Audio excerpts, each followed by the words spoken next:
Hello everybody. Hello. I'm waiting for my stream to go live. I hope I'm not in the wrong stream, otherwise I'll be delayed by a few minutes, so I'm just waiting. Just waiting for this to come up. No idea how much of a delay might be on this, I have no idea. I'm so sloppy in that sense. How am I going to do this? Let's go. Doesn't seem to be playing, so maybe if I might have to double check things.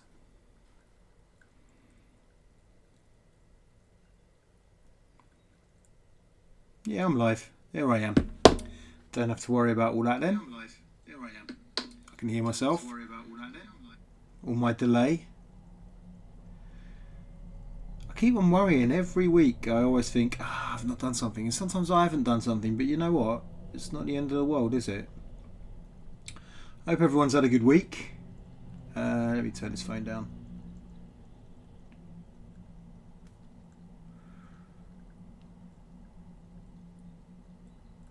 I'm just doing things. I'm feeling a lot better. Can I give you my sob story? Should I do my sob story? I'm just going to drive my car. Headphones aren't working. It's all a bit weird. Oh well. Looks like you can hear the game, but I can't hear the game. Let me just drive my car and chat to you guys. And when I get, let's get a nice look at that 20. So everyone like that. So you might remember a couple of weeks ago, I had my Roger Moore James Bond car, Lotus Esprit from the Spy Who Loved Me. I've got the classic Sean Connery Aston Martin this week, which I think Daniel Craig had a bit of a drive on as well. I'm driving on the left hand side of the road. When I play, I'm not a driver, so you know a lot of the games you play is based in another country, normally America. You drive on this side of the road, but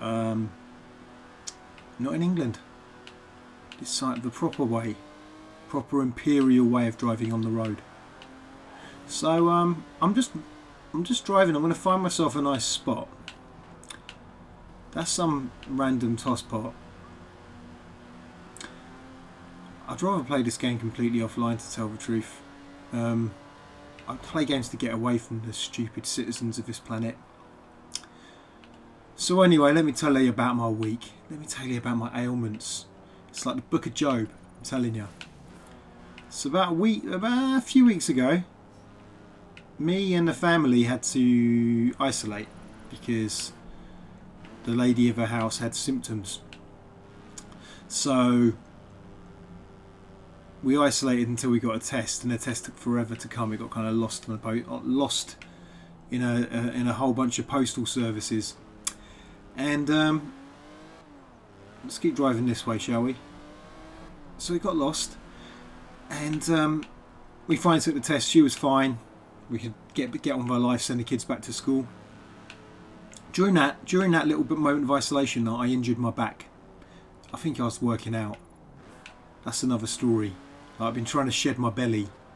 Like, I don't know. I think I've got the right angle here for my camera and stuff like that, so it doesn't, like, the amount of weight I have put on during this pandemic doesn't necessarily show. But if I stand up for a second, might as well. I've got no pride anymore, so it doesn't matter. Ready for this? Just make sure my flies are up.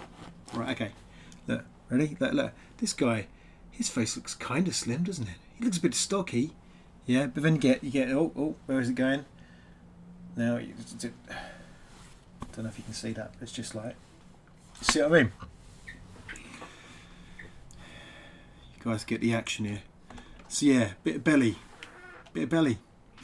So I thought I'd work out a bit, you know. So I've been playing Ring Fit Adventure on my Nintendo Switch. I won't say what Ring Fit Adventure reminds most people of when I say the word, because it's just, I'm trying to keep things relatively family friendly. So this bit's based on Edinburgh, I hear.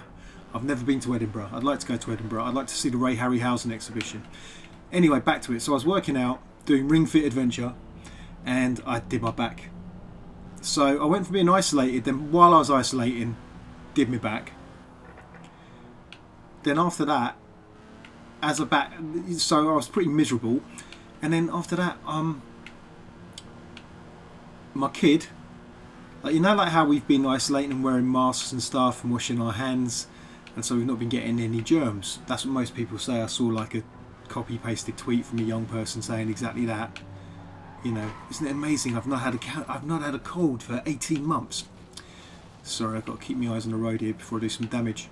But the thing is like, if that's great, especially it's great for people who are single, or couples, or you know, young people. But if you have spawned other human beings from your reproductive facilities, I'm talking like one of those idiots who thinks saying stuff like that makes them sound more intelligent.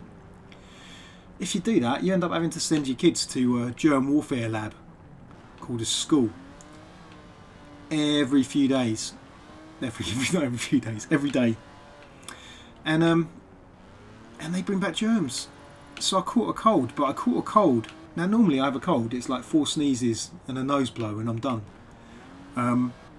My immune system is just absolutely screwed. Doing this without my headphones on. I might have to update my headset. Well, that's just real scintillating viewing, isn't it? How do I get out of this? I'm not updating my headset. Right, I'm going to live life on the edge and carry on playing with There we go. I can hear this now. So I'm going to carry on playing with an unupdated headset. Right. So I had this cold. The cold knocked me out. And the beginning of that cold was this time last week. So I begun the stream saying I'm not going to drink any whiskey because I've got a sore throat. That night, I was blowing my nose, clearing my throat every half hour. I had 2 horrible... Ooh, tram, quick, tram, follow the tram. Tram.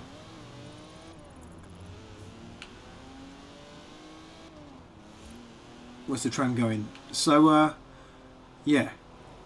Anyway, Christ, that tram is fast.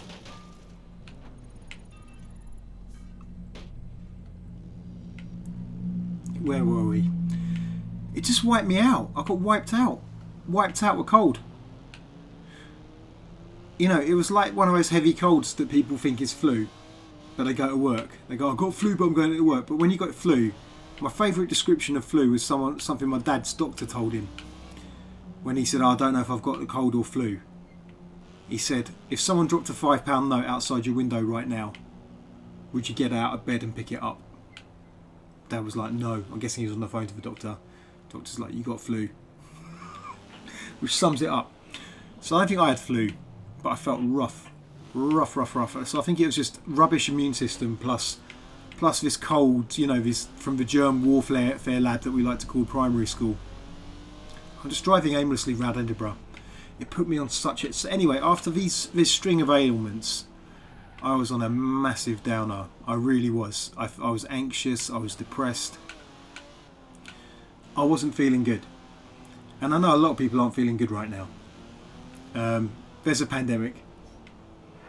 And so, yeah, it's not normal.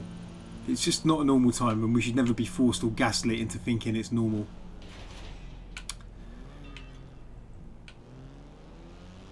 This could be... I could play this well with Watch Dogs, you know. Maybe I could jump into Watch Dogs after this. I might be in the mood to tackle Watch Dogs again. But for now, I'm just going to drive around Edinburgh and chat, and then I'm going to find a spot. And read some poems.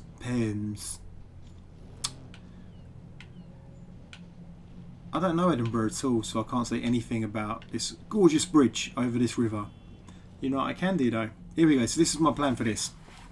I'll find a spot. I'm going to... look, I'm not feeling as unwell as I was. It has lifted. And luckily, my mood has somewhat lifted as well. While I'm not 100%... Even the back still twinges. While I'm not 100%, I feel a bit more... which is cool. But I didn't have any whiskey last week, and I think it's worth snorting some whiskey today. Don't snort whiskey, kids. Don't down it or drink it heavily either. Also, I've got to do the thing. I'm a vain git, so I keep staring at my reflection. There we go. When you drink whiskey, children, make sure it's good whiskey. Well, this is pretty good. Japanese blend. Everyone knows this. Tenjaku, very fond of it. And sip and savour. Guys, that's the key. The key to whiskey drinking is sip and savour.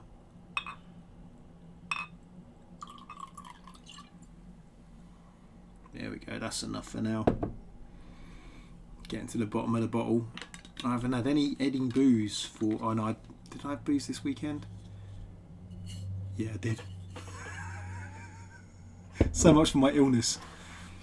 I watched Army of the Dead, which I had mixed feelings about.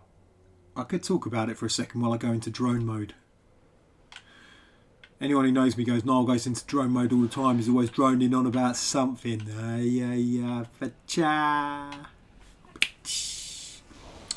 So, allow me to... I discovered something lovely about this game. Then I'll talk about Army of the Dead while I find a nice spot to read some poems from. Drone mode. Look. Look at that. Look at that.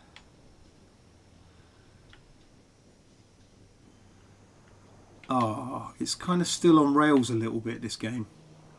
It's not allowing me. Look, I totally want to go down here. I thought this was going to give me a ton of freedom, but it isn't. When I'm at the fields and stuff, it's... You bloody bugger. Alright. So, I don't know if you can hear a slightly whizzy noise. But check it out. Flying a drone around the streets of Edinburgh. There's not really any pedestrians. I'd love to sort of bother. This is pretty cool though, look at that. Look at the detail in this game. The cafes and the shops and stuff. Like normally a driving game doesn't have this kind of cool detail. Isn't that cool? The little hipster bars of Edinburgh. Huh? Should have been Glasgow, eh? Oh, I shouldn't say it. I shouldn't alienate people like that. Okay.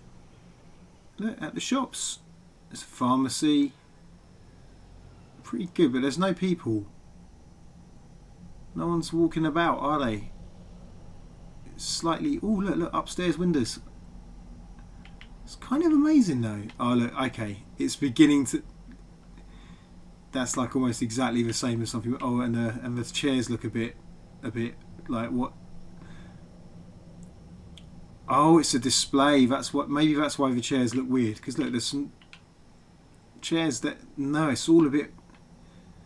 Okay, but still, like, it's a driving game, so you're meant to be whizzing by this. So look, the sun's coming up. I'm flying on a drone around Edinburgh. I'm going to find a picturesque spot while ranting about Army of the Dead.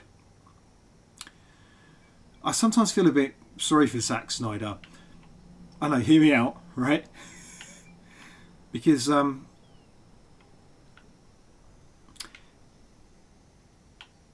know, he's a bit divisive, and I'm kind of neither one way or the other about him. So I tend to watch his films with kind of an open mind. I never really think I'm going to massively think it's the best film ever made. But I always find there's normally something that entertains me, and I like his visual acumen as a filmmaker. Kind of leaving Edinburgh now. Am I going to crash into a bridge? Yeah, I am. Let's go down. Ooh, postbox. Anyway, but I do think most of Zack Snyder's audience are rabid fanboys who think he's like just this unassailable genius, and that makes up probably maybe about 80%, and then another 10% are like these video essayists who are trying to find something fascist about him they can make a YouTube video about. I think that's the other 10%. And I have to say, I kind of fluctuate between the two when I watch his films. So I don't want to say too much about the film, just in case people haven't watched it. It's on the flicks of the net. But I've got to say, I did find myself looking for the fascist subtext. And what I found interesting is I think I found the fascist subtext. And it's for zombies. Like, there's these alpha zombies in the game in Army of the Dead, and they're like the Ubermensch zombies. So the zombies are obviously the sympathetic characters, and the humans are what's wrong with the world. But there's kind of almost a master race quality to the zombies. And, you know, Zack Snyder's wanted to make a video of Ayn Rand's a film of Ayn Rand's Fountainhead, although he said he's not doing it now because he's probably realised it's a bit fash. So, yeah, but it's the zombies themselves. They're kind of like these fast, intelligent, smart zombies who have, you know, great comradeship and love for each other as well at the same time. I had some weird ideas what I was going to do today. So, is this Edinburgh, guys? Is this statue Edinburgh? Is this an Edinburgh? Oh, look. Look at these guys. We've got some AIs. So, Edinburgh is completely deserted. Yeah. Apart from some people, like some utes by a statue. And they're all kind of shyly grabbing their faces like this. Is that a drone? Is that a drone looking at me? Is it a drone? It's like, you know, the Edinburgh Festival when they. Oh, look, there's a bloke over there. He's a bit hyped. So, okay. All right, maybe they're worried about him. He's like the bloke. So the AI's like. So he's off his nut, just going, oh, yeah, I'm in Edinburgh, it's alright, yeah. And he's got his hat the wrong way round as well. And then they're all just like, what's got into him? What's he doing? Are the police coming? He's gone a bit, what did you give him? How much did he have? Where'd you get it from? Which ones did he have? The blue ones? How many? Blimey, we should take him to a hospital now. Get his stomach pumped. Is that the cops over there? See what I mean? So there's one bloke who's massively hyped, and then there's just these people who keep clutching their face awkwardly and looking around and going, Jesus, what's going on? And then a statue. It's time to drink my whiskey and shut up. I want to find an area of outstanding natural beauty.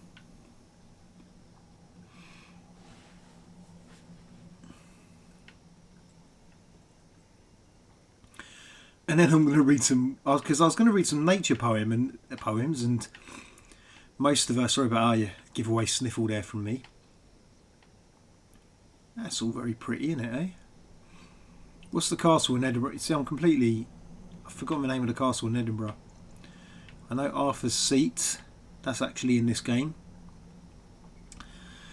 The rest of the countryside, so it's meant to be the UK, so the city is Edinburgh, but they've got a few, you know, they've got a lot of countryside, and then they've got these replicas of those, you know, racist English villages as well. So, let me get out of Edinburgh. We can go back into Edinburgh in a minute. I want to head out into the open countryside.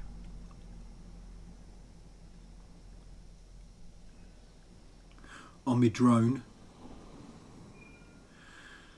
I should go that way to hit the mountains.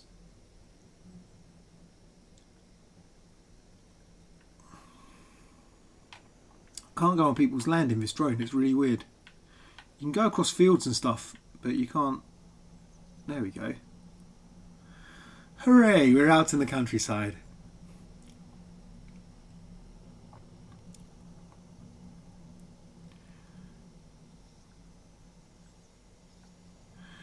It's stopping me here again. It's very weird. So this fence line is stopping my drone. Now I'm stuck.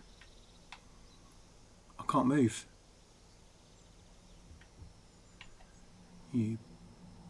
Oh, it's a nice river there as well. Look at that. My drone is stuck. Back to my car. Right.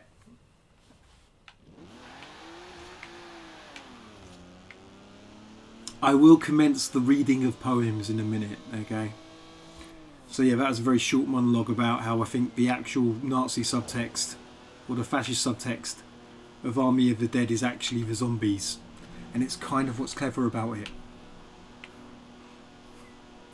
Because normally, like the Supermen or the Ubermenschen in Zack Snyder films are obviously the superheroes. But being that the zombies normally in films are the shambling kind of walking satirical pointers about consumerist culture and the plebs, you know, they're normally shorthand for the plebs, and how the plebs are the kind of subtext of the exceptional human survivors of the zombie apocalypse. There we go. There's a wind farm over there. Oi, oi, oi, oi, do. Let's fly our drone here, shall we? Okay. Then I'll read some poems. Oh, isn't that lovely? Tractor. Dunk. Right. It's going to be an interesting one today. I think it's going to be quite docile because, you know, I don't think I'm going to leave Forza. If Forza gets boring, I'll Watch Dogs it. But I might embrace the boredom today. We've got the fields, we've got the tractors, we've got all a little bit of waterlogged. Maybe a train will come by. Maybe I'll just sit in a track and wait for a train. Oh, that's kind of cool. Honey, I Shrunk the Kids type stuff going on there. Oh, I could read some Whitman here, couldn't we? In some Leaves of Grass.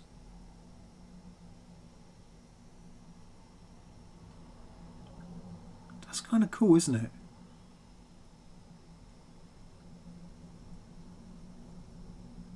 How about that? Just like, not even a framing of anything else, just a whole field of waving wheat. If Theresa May was here, she'd be booming it through there. Mad one she is.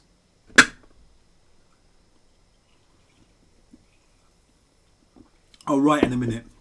I'm going to read out some nature poems with myself in the middle of it. Look. How's that? Is that weird now? Is that slightly disturbing? Me in the middle of a field? I think it's alright. Forza Horizon, ladies and gentlemen. Right. I was going to read some stuff. I was, but I don't know where I put it. Here it is. Right. I'm going to read from my e-ink tablet first.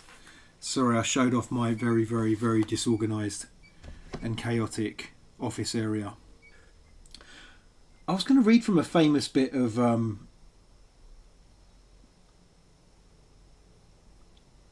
the Prelude by Wordsworth, which is obviously it's his verse biography. I think mostly talking about his young life, and I think most poets aren't massively fond of Wordsworth.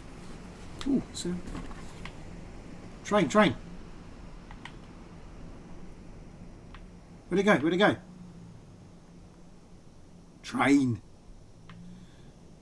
Can I catch it up on the drone? That train's gone. I was too busy looking at the wheat. Okay, back to it. That's a good English landscape, I think. You know, you've got to embrace the wind turbines. I hope I can't really hear how this sounds, so I'm hoping the little whirring noise of a drone isn't too invasive.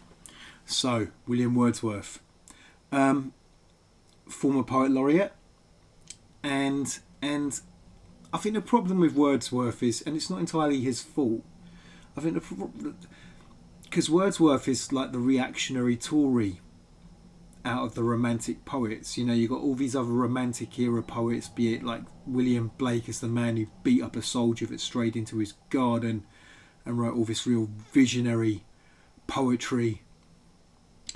And then you obviously have Keats, this sort of emotional outsider who just seemed to be his heart was too open to the ways of the world. Then you had Shelley, the kind of intellectual outsider. This is all me using the archetypes from Colin Wilson's Outsider book, which I won't bore you about. But you had Shelley, who was kind of very much the political intellectual outsider writing The Mask of Anarchy about the Peterloo massacre. And then Byron, of course, who was more like the physical outsider, the man who wanted to get into a fight, mad, bad, dangerous to know, bit of incest. Yuck. And then you have Wordsworth. And I mean, you could say Wordsworth was definitely the more conservative out of all of them. But to be fair, Wordsworth was the one who actually lived to be an old man. Well, I know Blake did actually. Bad example. But as far as like Wordsworth, you stick him in these... Yeah, Blake probably wasn't entirely a contemporary of Wordsworth. Well, he probably was. But, you know, if you just have that big four of late romanticism, it's Keats, Byron, Shelley, Wordsworth. Three guys who were all outsiders in their own way, all died at a relatively young age. Wordsworth was the one who survived, carried on, lived till old age. And of course he's the one that became a bit of a Tory. And it's meant to be that it was the French Revolution. I think like a lot of the romantics, he was actually inspired by the American Revolution. And I think a lot of people were. A lot of people just genuinely... It seems that a lot of left-leaning, as we'd call it today, people in England were quite happy for the Americans when they got their independence. And they were quite inspired by the French Revolution as well. But then when it became more bloody and people's heads started rolling, they felt, you know, and then the terror, Robespierre, they kind of veered away from it. And it could be that that's how Wordsworth became more of a conservative in his older age.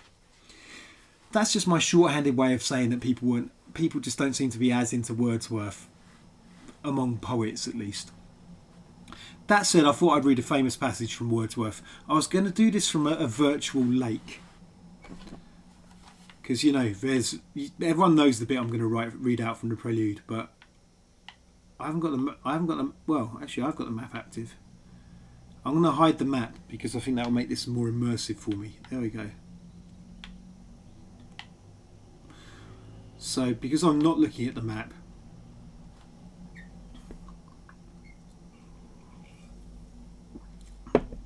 I don't really want to... Well, doesn't matter. I don't think I'm going to find a lake, so it's just going to be a bit weird. I was hoping to find some kind of watercourse, but I'm not sure I'll find one. There's animals in this as well. There's like, you can get some sheep in the fields and chase them around. It's quite cool, especially when you've got your car. Me thinking it's like some kind of Grand Theft Auto, I of course started trying to just run over the sheep, but the game wouldn't let me. Good on the game. I don't eat sheep in real life. I don't eat mammals, but that's not a good sign, is it? Getting the cough already.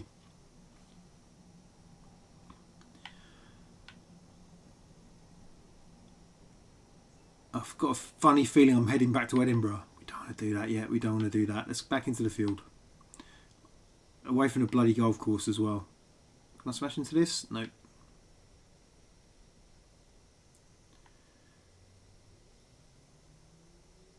Okay, this will have to do. This will have to do.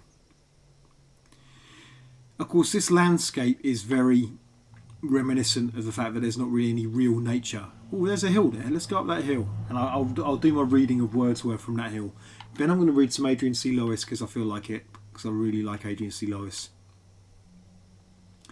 And then I'm going to start writing and poeming, and while playing. But I'm just going to do it in this mode. I'm just going to do it all in this really chilled out mode.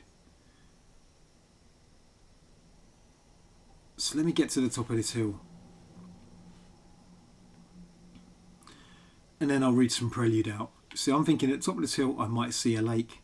There's a church there and an electric pylon. The two gods of our age. Or you know. You don't know. I was going to talk some absolute shite then. See that crag? I'm heading for that crag. I'm curious about that crag.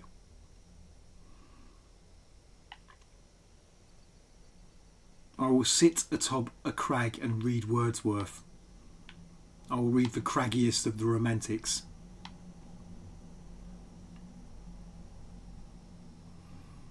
a good looking crag, isn't it?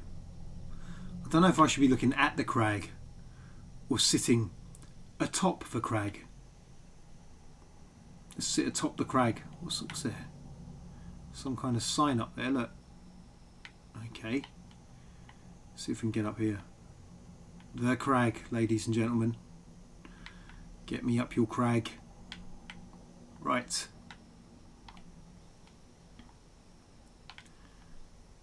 Wait, don't fall off. Don't know what happens. I don't know what happens. There we go. Am I on Arthur's seat actually? No, Arthur's seat is in this game, but I don't think this. I think this is some little something else. Look at that. We got mountains. We got the sea. Got a little lakey looking bit there. How's that? That's gorgeous. That, ladies and gentlemen, that's kind of what I've promised in the thumbnail anyway, so that can be our setting. Okay. Read you some Wordsworth. So yeah, I've hyped him up as a reactionary. Now, I'm not going to read out the very beginning of his sequence from the prelude, which is detailing his young days and how he had the Derwent River, you know, forming the background to his nurse's songs, and how, you know, he learnt this rhythm of nature early on. But he talks about how much of a little toe rag he was, where it seems to be that he'd go out at night, you know, while he was growing up. I think he's around the Lake District, and go out and like kill birds. Seems to intimate that he killed birds. You can see why he became a Tory, can't you? So, yeah, I'm going to jump in just after that, after he's killing birds as a kid, and read quite a famous sequence. The mind of man is framed, even like the breath and harmony of music. There is a dark, invisible workmanship that reconciles discordant elements and makes them move in one society. Ah me, for all the terrors, all the early miseries, regrets, vexations, latitudes, that all the thoughts and feelings which have been infused into my mind should ever have made up the calm existence that is mine when I am worthy of myself. Praise to the end. Thanks likewise to the means, but I believe that nature oftentimes, when she would frame a favoured being from his earliest dawn of infancy, doth open out the clouds, as at the touch of lightning, seeking him with gentlest visitation, not the less, though haply aiming at the self same end, does it delight her sometimes to employ severer interventions, ministry more palpable, and so she dealt with me. So this is almost like a karmic punishment from nature for the little tosspot that killed birds at night. Seems that he's saying that nature intervened to stop him becoming a little serial killer. Okay, so how did nature deal with Wordsworth? You know this. If you know anything about poetry, you know this passage. But I'll read it out anyway. One evening, surely I was led by her, so he's speaking of nature, I went alone into a shepherd's boat, a skiff that to a willow tree was tied, within a rocky cave, its usual home. 'Twas by the shores of Patterdale, a vale, wherein I was a stranger, thither come a schoolboy traveller, at the holidays. Forth rambled from the village inn alone, no sooner had I sight of this small skiff, discovered thus by unexpected chance, that I unloosed her tether and embarked. The moon was up, the lake was shining clear. Among the hoary mountains from the shore I pushed, and struck the oars and struck again in cadence, and my little boat moved on, even like a man who walks with stately step, though bent on speed. It was an act of stealth and troubled pleasure. Not without the voice of mountain echoes did my boat move on, leaving behind her still on either side small circles glittering idly in the moon, until they melted all into one track of sparkling light. A rocky steep uprose above the cavern of the willow tree. And now, as suited one who proudly rode with his best skill, I fixed a steady view upon the top of that same craggy ridge. I'm on top of a craggy ridge right now. I knew there was a reason why I picked a craggy ridge for Wordsworth. So he's rowing towards one though. He's not flying a drone. I've lost my place. Craggy ridge. So upon the top of that same craggy ridge, the bound of a horizon, for beyond was nothing but the stars and the grey sky. She was an elfin pinnace, lustily. I don't know what a pinnace is.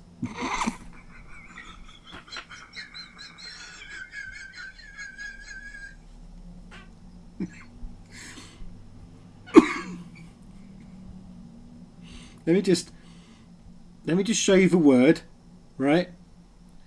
Okay. Let me show you the word. I'm not going to look it up myself, but where is it? See that? There. She was. See that on there? There. Where's my finger? You can see it right in the middle. She was an elfin pinnace. Lustily, I dipped my oars into the silent lake. An elfin pinnace. Sorry, just letting you know how it's spelt, just in case you heard it another way. Lustily, I dipped my oars into the silent lake, and as I rose upon the stroke, my boat went heavy, heaving through the water like a swan. Then, from behind that craggy steep till then, the bound of a horizon, a huge cliff, as if with voluntary power instinct, upreared its head. I struck and struck again, and growing still in stature, the huge cliff rose up between me and the stars, and still, with measured motion, like a living thing, strode after me. With trembling hands I turned, and through the silent water stole my way back to the cavern of the willow tree. There, in a mooring place, I left my bark, and through the meadows homeward went with grave and serious thoughts. And after I had seen that spectacle for many days, my brain worked with a dim and undetermined sense of unknown modes of being. In my thoughts there was a darkness, call it solitude, or blank desertion. No familiar shapes of owly objects, images of trees, of sea or sky, no colours of green fields, but huge and mighty forms that do not live like living men moved slowly through the mind. By day, and were the trouble of my dreams. I'm going to leave that one there. So he had some kind of, obviously there was some kind of optical illusion. People have actually demonstrated it, and it is the kind of thing you could have on a lake. I'm not sure what the illusion was. Maybe it was a I'm guessing it was too, it needs to be hot, doesn't it, for there to be there's a certain kind of mirage. There's one, it was on the news recently when someone showed a boat hovering above the horizon. Fata Morgana. I don't know if it was a Fata Morgana or if it was just like an optical illusion of perspective. Almost like a sort of a zooming effect of this cliff suddenly feeling like it's growing and pursuing him. But it was enough to scare the bejesus out of him and have him row back and run home and feel that nature was instructing him in some way there. Silly Wordsworth. Should I look up what pinnace means? Pinnace.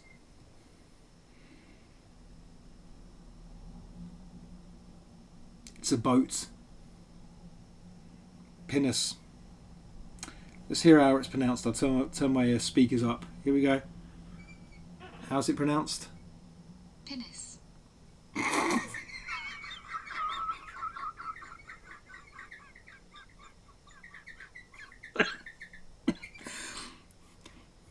Look. Ready? Ready? Look. Can I touch it? Ready? And touch it. Okay. Play it again. Pinnace. Pinnace. Pinnace. Oh, sorry, I've got to do it near the, I'm doing it near the camera. It's bloody mic. There we go. You'll hear it now. Ready? Pinnace.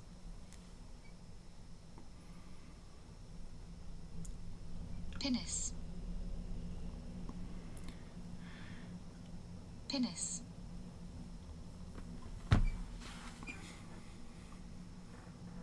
I am a sad and childish man.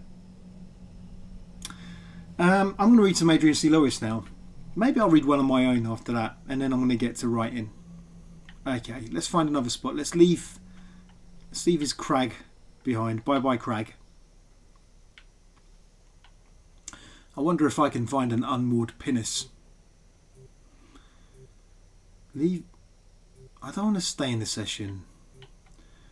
I don't care if I'm inactive. I don't want to play with other people because I don't like other people. Silly game. I'm going to go to the mountains.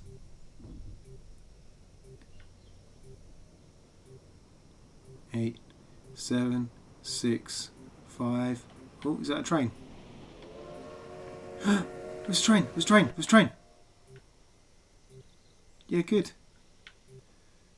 Oh look, I missed it again. Thank you. Leave me alone. I don't want to rejoin the session. Thank you very much. I want to go to them there mountains. It's really dreamy. I quite like this drone mode. I have no idea. It's probably really boring to watch, but I do quite like just floating through these fields. Little racist villages. It's lovely. Well, racist villages aren't lovely, but you know, they have a calm demeanour about them, don't they?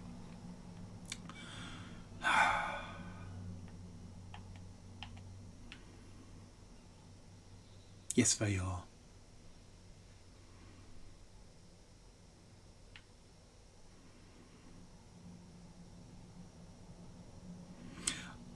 Are they going to be like fake game mountains where you just can't ever reach them? It's like the it's like Wordsworth's Prelude, but the other way round, isn't it? You can't reach them. There should be some Wordsworth Prelude mode where a cliff stands up and starts chasing you. It's just a little stream. Let's follow the river. Look at that. Oh, that's nice, isn't it?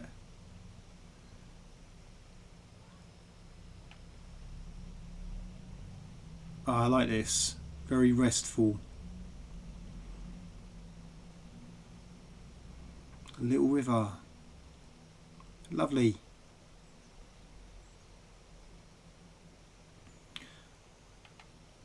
Have I hit the edge of the map? You bastard, I think I have. Okay. I'm going to write some stuff in a minute. Just thought I'd read some Adrian C. Lewis next. Adrian C. Lewis, even. Oh, can I just boast about something? Can I boast about something? This is pretty cool. I've already boasted about this a lot, Werewolf of London. I was going to say available in all good bookshops, but I've not been to any. I know that's bad. I've been ordering direct from publishers when I can, and trying to avoid the tax dodgers. But yeah, I brought this out. It's still available. I'm still kind of proud of it. I don't think anyone's going to review it. I don't think it's going to get nominated for anything. I think I've been out of the game and not manoeuvring and hobnobbing and doing scenester stuff for long enough. I'm just that dude who runs an open mic, so I'm not expecting. Oh dear, I put that down on top of my capture card, and it's one of those really cheap capture cards. So that's quite cool. I brought a book out, but you know this. But look, I'm leading up to this. Look, this came out. I published a chapter in this. So this is edited by Lucy English, who is now Professor Lucy English today. Congratulations, Lucy English, Professor, and Jack McGowan. And in page 121, I know this is scintillating content. For limitations of the page stage dichotomy, examining the page stage divide, Niall O'Sullivan, that's me. I wrote that. I belched. So it's kind of, I've published a chapter in an academic textbook, and I've published a book of poems this year. So I feel quite proud of myself. I feel like I want to hunt down my old English teacher and just rub it all in his face and go, "You see what I could do?" My old English teacher used to say I gave him threatening looks in class, the twat. Won't say his name, obviously. He's probably dead. Guessing he was in his 40s and 50s when I were a lad. A little lad and a schoolboy in Slough. A little lad in a schoolboy. A little lad in a classroom in Slough. Wasn't like some middle Russian doll of schoolboys. And yeah, little lad in Slough.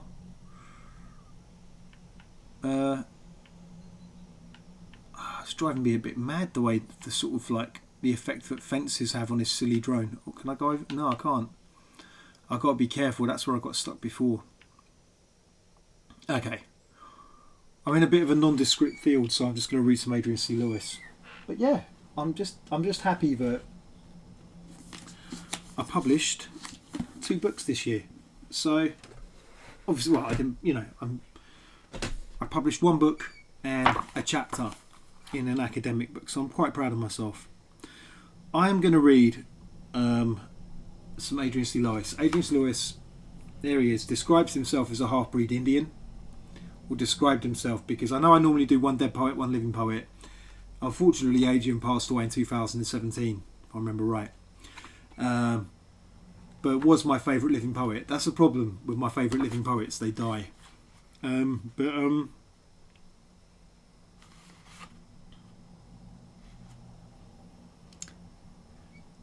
So I thought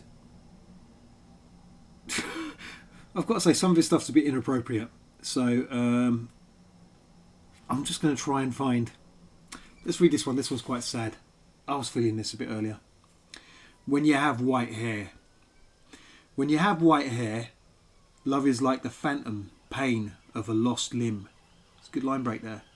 Love is like the phantom and then pain of a lost limb.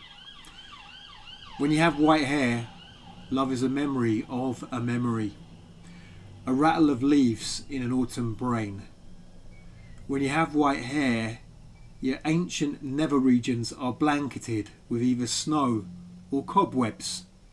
It creeps out vital. Let me say that again.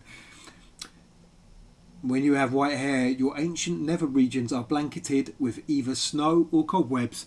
It creeps out vital folks. When you have white hair, you are truly effed and never effed. I censored it.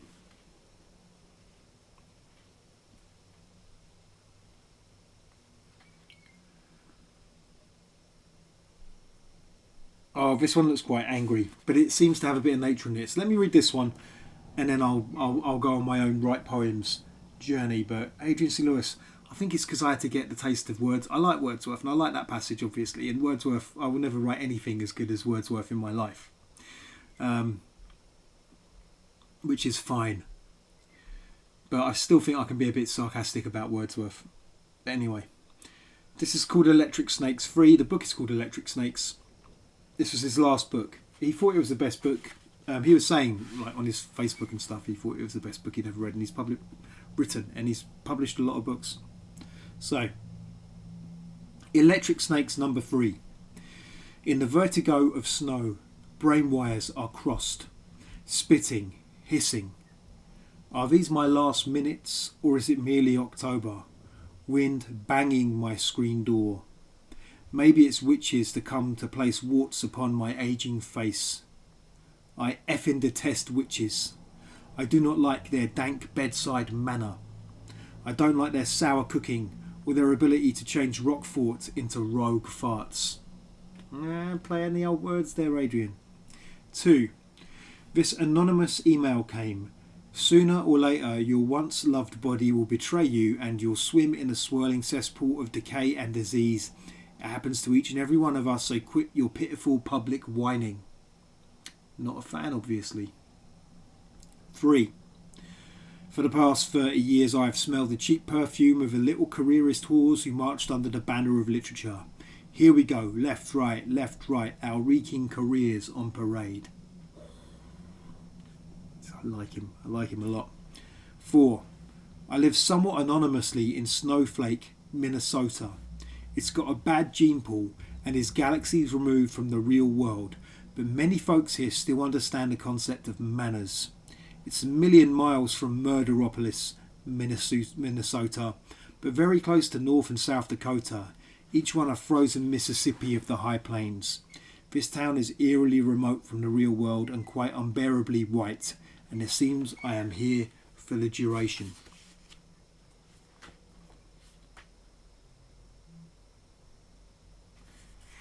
I'm going to read this one because I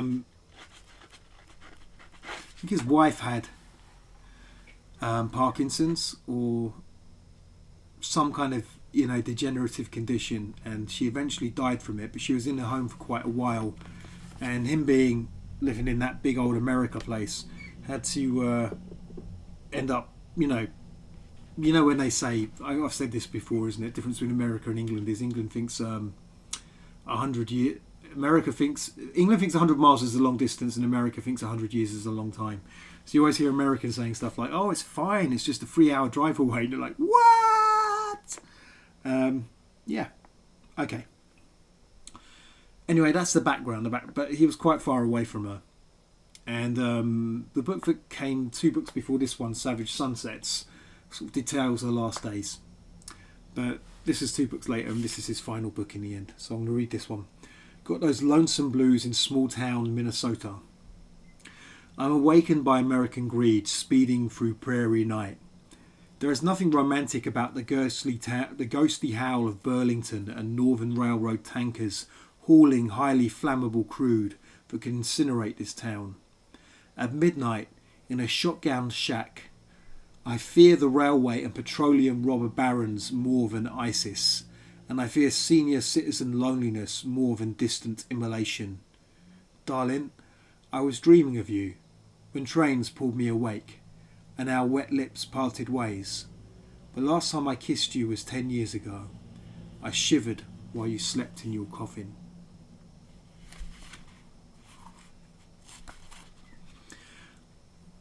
I miss you, Adrian, and I love your poetry still. I'm going to get writing. Let me find a spot.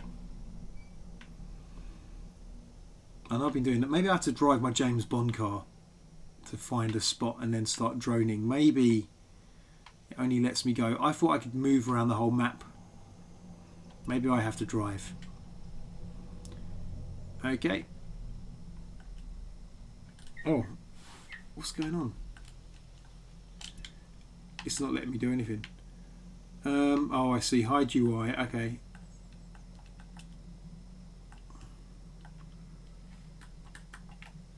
I don't know how to leave drone mode, so I might be stuck in drone mode forever.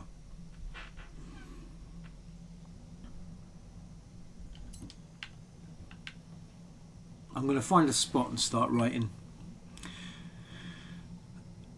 Last week I was playing No Man's Sky and I carried on playing it. And I was really enjoying it until I stopped enjoying it. And it's one of those games where there's too much busy work. Be back. There we go. Returning to my car. Back in my bum-faced James Bond car. Where am I going to drive? Where am I going to drive to? Then I'll launch my drone again. But I want to find a more picturesque area.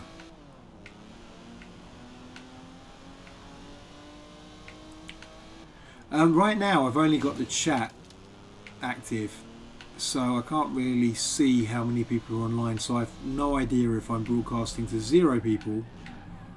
That's a cool looking building, isn't it? What is that?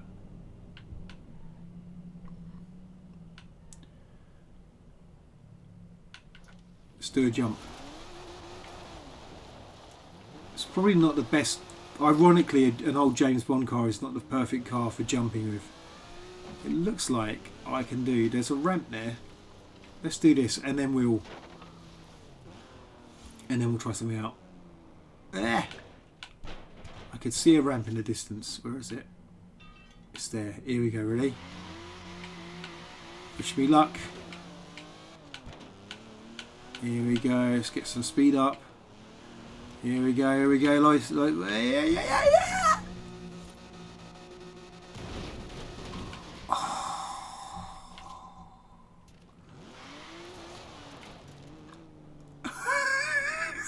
Sorry for that face. That was quite good fun. Let's go the other way. Doing it in a James Bond car just makes it 10 times as good. Will I get enough speed here? Will I get enough speed? 40 miles an hour. That'll have to do. Wasn't as good, was it?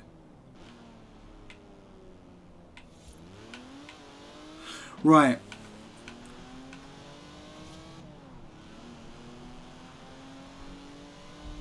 There's more ramps. There's some good little ramps around here. Too late. There's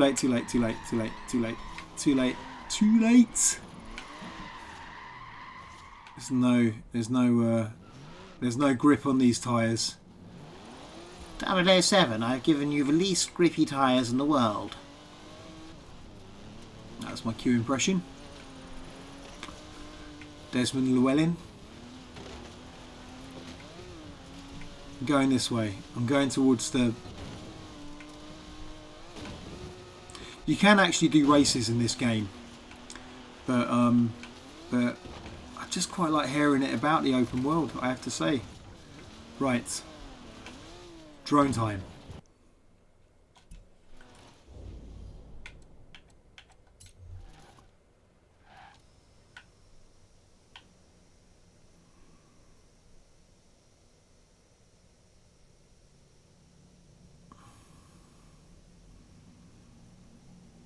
Wind farm.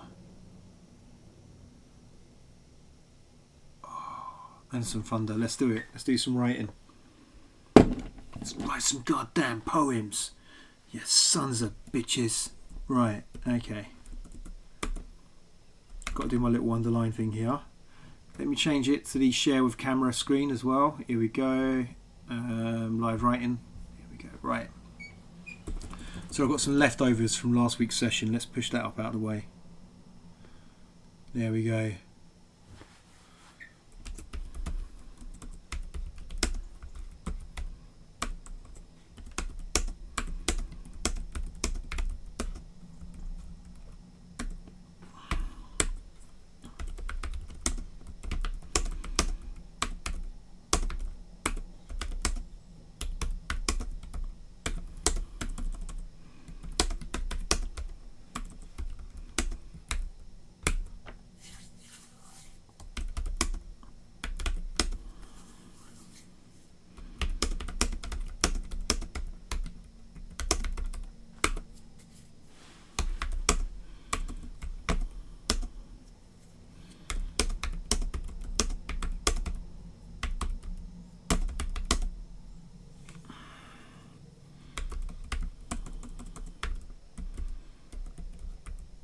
I'll read this out in a minute.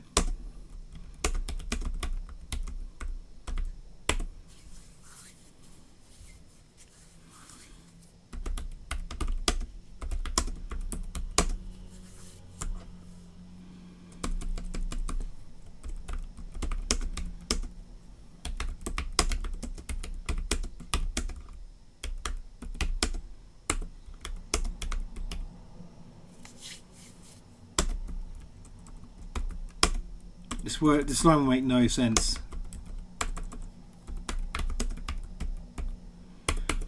Thunder rumbles at the wind farm. Nothing comes of it. The sky was all hot air.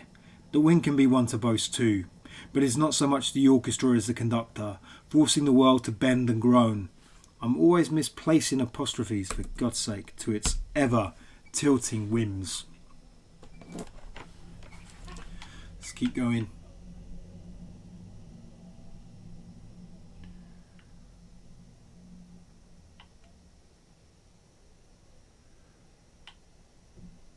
It's a handsome little wind turbine there. These fields look a little parched. I almost sound knowledgeable saying stuff like that, don't I? These are unusually parched fields that I am observing here.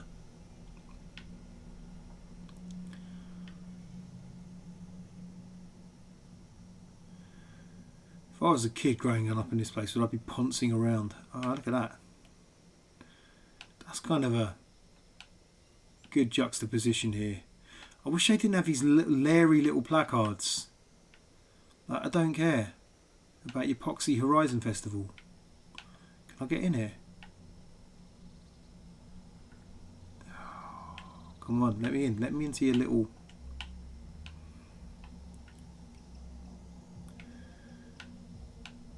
The stuff this drone isn't allowed to do is annoying, but what can you do? Some good bird noises right now.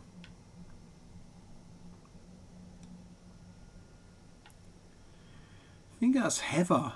Actually, when I got close to it, it looked like heather. I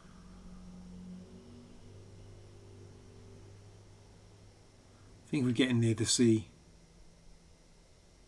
I love the sound design. It's quite good with the rain and the wind and stuff. Sheep. Where are you? Hello, lads. See, I'm ashamed to admit that when I'm driving a car in this game and I see the sheep, I do try running them over, but obviously it's not GTA. Will I freak these guys out with my drone? If I approach them very gently.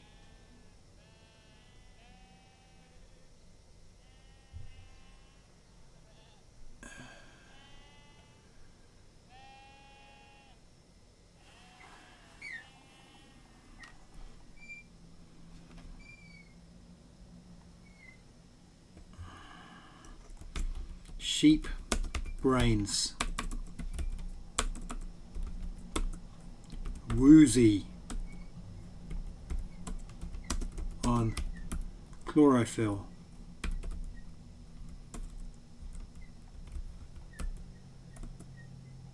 Thank you for the autocorrect. Sometimes like autocorrect does us as we're always like, damn you autocorrect, but sometimes autocorrect comes in and goes, need another L there, boy. And you're like, no one says thank you, do they? They're always like, you know, when autofill makes you write something like, I don't know, penis. Penis. Then you're like, why'd you do that? Autocorrect, you moan. But like when it actually just goes, you know what, that chlorophyll needs another L. No gratitude. Penis. Just a reminder, it's a boat, people. Penis. Okay.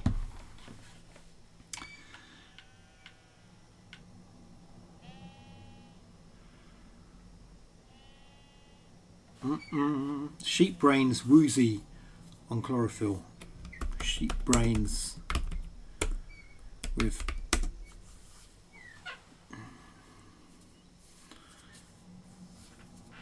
bulgy sheep eyes poking out of them. Sheep brains.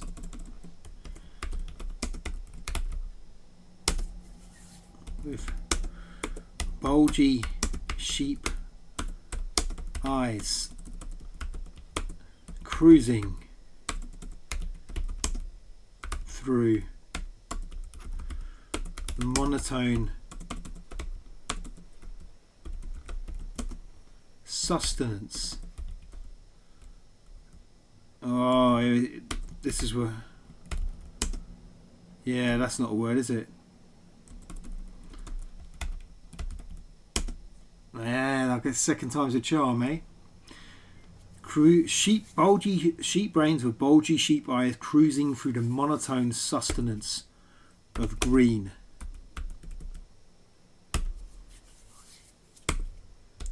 Sheep stomach.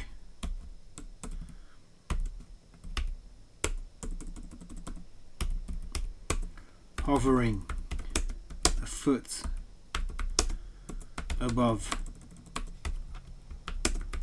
the grass, above blades of grass.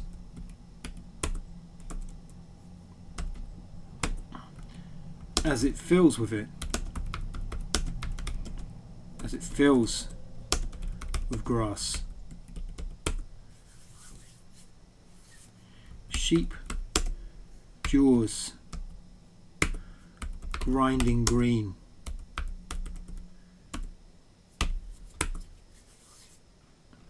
Feeding, fueling, green seeking, sheep brains.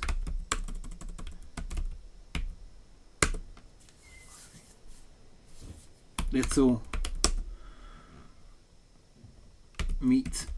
I'm going this way. Machines and thick skulls.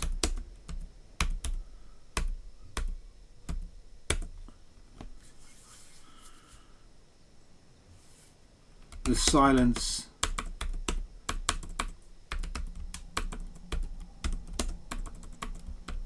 of wolves has made them dull.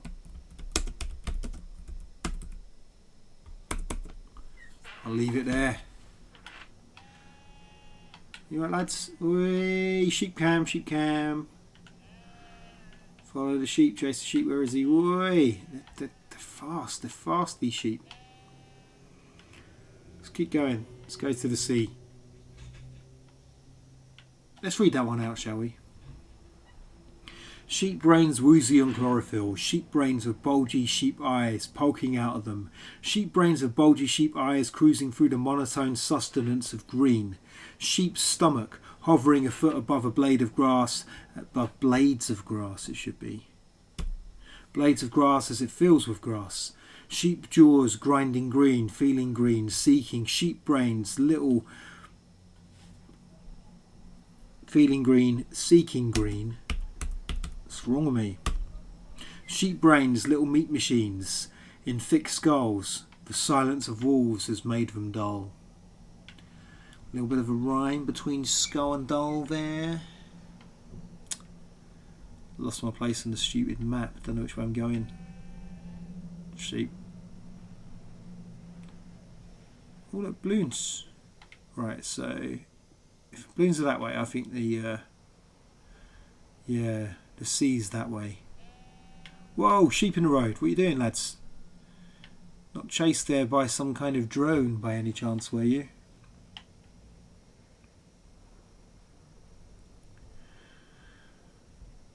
There's a story, like there was a minor panic before Corona. There was this minor panic about drones flying around Gatwick Airport. And it seems to be there's been an ongoing investigation. So for a few days people kept spotting these drones and security would be just dispatched straight away, you know, to deal with these drones on the runway. Oh god, that's the same crag I was at a moment ago, wasn't it? Okay, sea's that way. Come on, this way. And so there was a little catch-up report on it. And the catch-up report said that the detective in charge of the case had still found nothing. And there had been some suspects, people local drone owners, but they were all able to provide alibis. And it seems to be that actually it's probably the case, and I could be wrong here, but it's probably the case that there weren't any drones. But people just thought they saw drones. As people often do. And once the story was out, people were seeing them everywhere around Gatwick. But they weren't really there.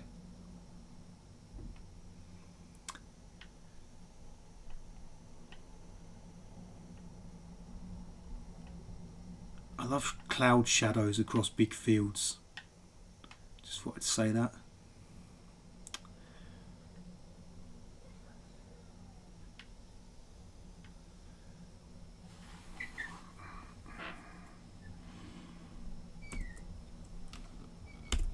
Bucolic patchwork of monoculture.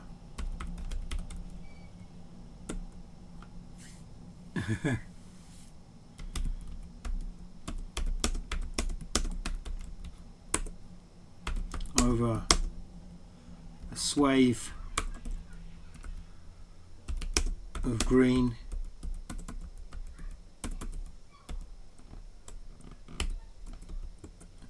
beside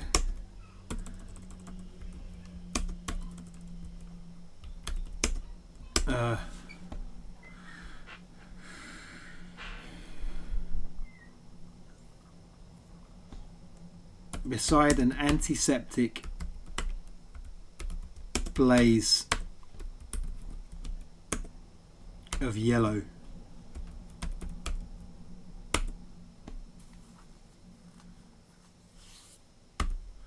Biofuel and gluten.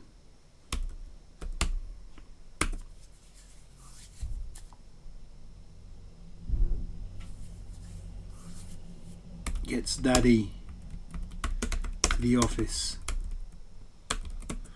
on time.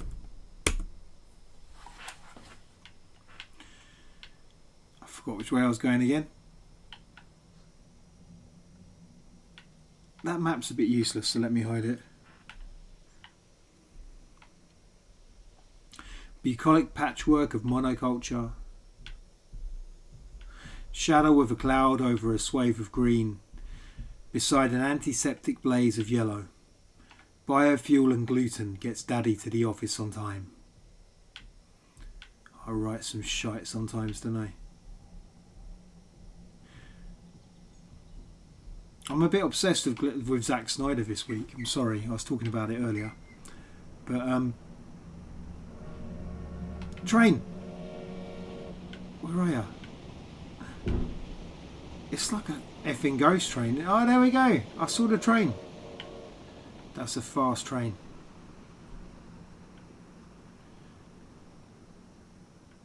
More monoculture. Is this rapeseed? I think it is.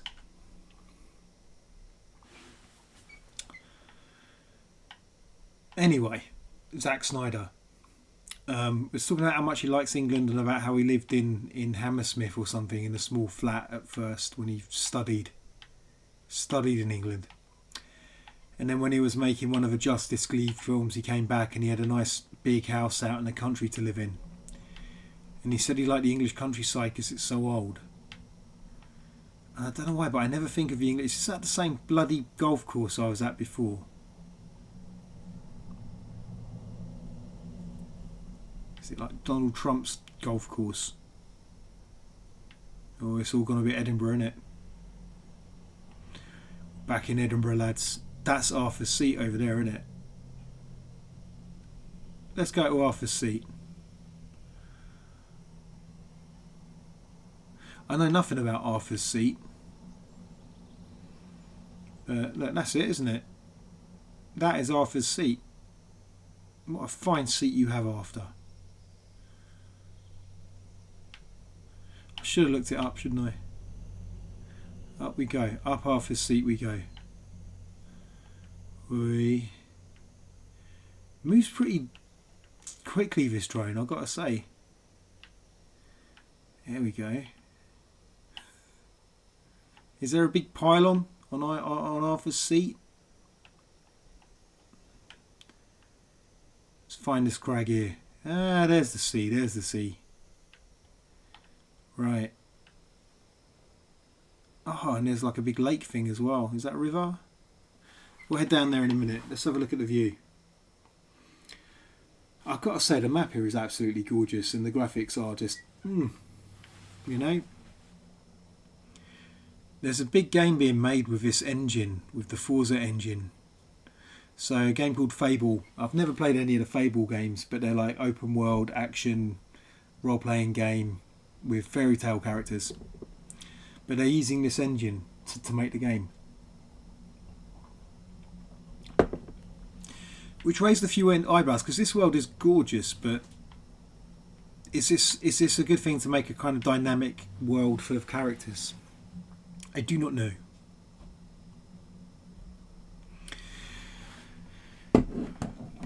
I'm going to the beach. I'm going to the sea for the first time since 2019 on Sunday, and and I feel I already spoke at the top of this broadcast about my physical illness and injury, which is by no means comparable to what I'm sure lots of people who are putting up with. Those who have caught this virus, those who still have symptoms of this virus, and those who have not been able to have operations or have the treatment they need because of this bloody virus, and partially because of people's inability to take it seriously. I don't want to rant too much, but because I was drained physically and kind of in pain, not terrible pain, but in pain, and then not able to breathe properly and stuff like that, just because literally a back injury and a heavy cold, I got anxious and I got depressed. And my headphones are now telling me my battery's going to run out, but it doesn't really matter. I'm not playing a big interactive game, so it's fine. If I can't hear anything soon, it's cool. It's a stupid countdown clock again. Go away, countdown clock. I don't care. So I became very anxious about... I'm doing a reading at the Brighton Festival, which is cool, isn't it? On Sunday night at Brighton Girls. And I'm going to be reading with a few poets, including Roger Robinson, who's a big deal now. Last time I spoke to Roger Robinson, I think I said this last week, was at Big Yellow Self Storage in West Norwood. That literary hub. Anyway, I was nervous. I've been nervous because I've not really been on a lot of train journeys, and I tend to get quite angry in train journeys because there's always some idiot without a mask, or someone who literally just sits down and then they just pull their mask down and sit there like that with their mask on their chin going like that.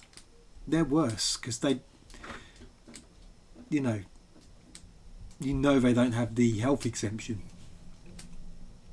So anyway, I was nervous. I was nervous about going to Brighton, getting on a train during a bank holiday weekend. I've been checking the weather as well, going, please rain, please rain, please rain. It's going to be gorgeous. It's going to be dry, 20 degrees. It's going to be rammed with idiots drinking. My train's going to be crowded with idiots drinking.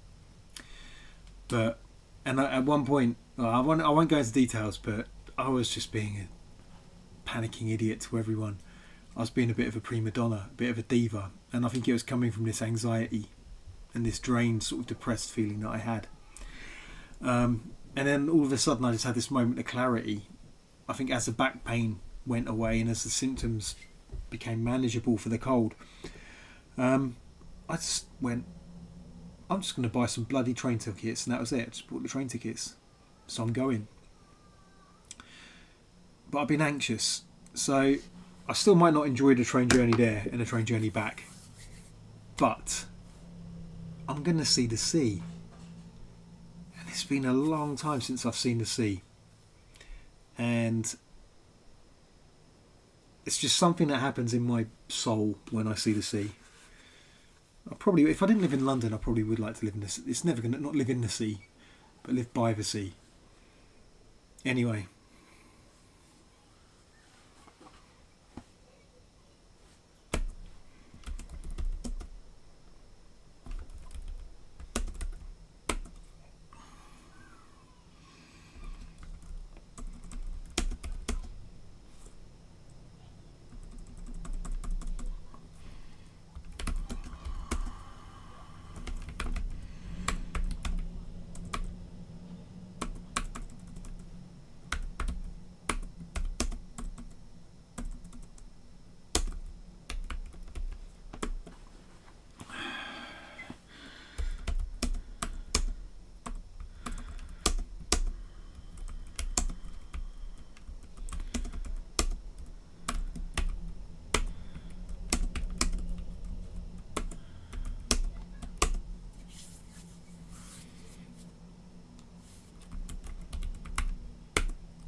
Am I talking about England or Scotland here? I like Scotland. I am weirdly, as someone who lives in England, who is of Irish heritage, I totally support the Scots. You got shafted. You got asked if you wanted to stay, and you got all these nice little please stay with us, and you went yeah, all right, and it was close. You voted to stay, you voted to remain, and then England just went like that and just left the EU, and you didn't want to leave the EU, but it's like, sorry, you're coming with us. Our mess is your mess, buddy. And now Scotland are like, you know what? We made the wrong decision. I don't blame them. It'll be worse for us in England if Scotland go. It will. It might be worse for Scotland, but the very stuff that we have been parroting in this country about freedom and autonomy and how things might get worse financially, but it's worth it for freedom. Guess what? Your argument's going to be used by those guys now. But, you know, Scottish can feel the same way about England. It's a weird dichotomy. Let's go back to this poem. Rain rolls in from the Baltic region, finds a soft stretch of sand at the edge of the country with big ideas of itself. Big ideas about itself.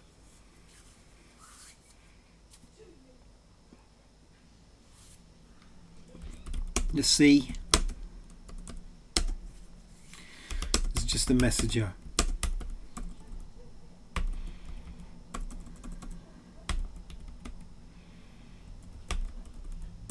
As blameless as airspace where KGB goons, I'm getting topical, goons complain about airline food, wait for the command from on high, which just happens to be, shouldn't make jokes about this, down below. Countries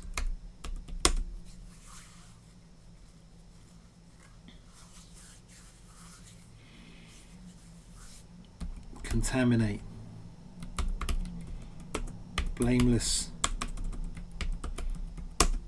air with their stubborn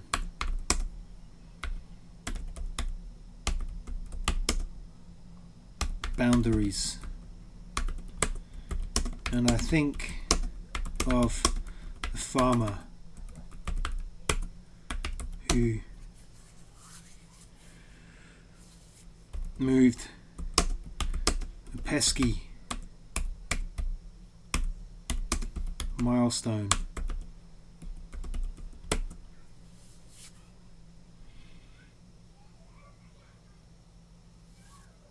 to the further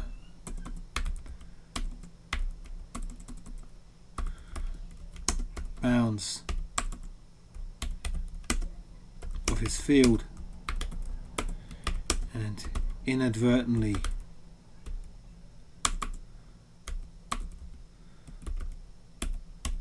shifted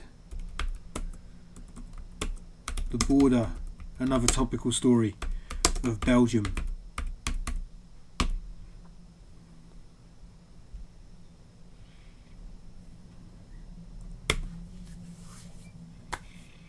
London stands because Romans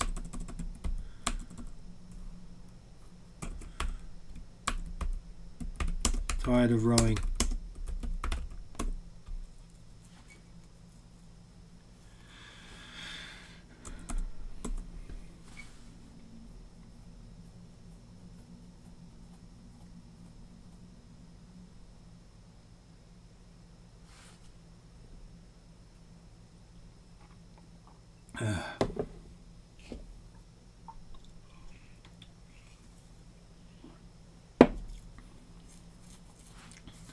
And Trump's wall. Let's finish with Trump, shall we?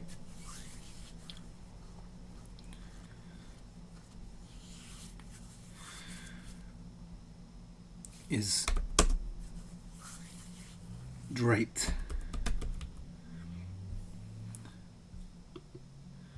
Has it just got really dark in this game? There we go. It's weird.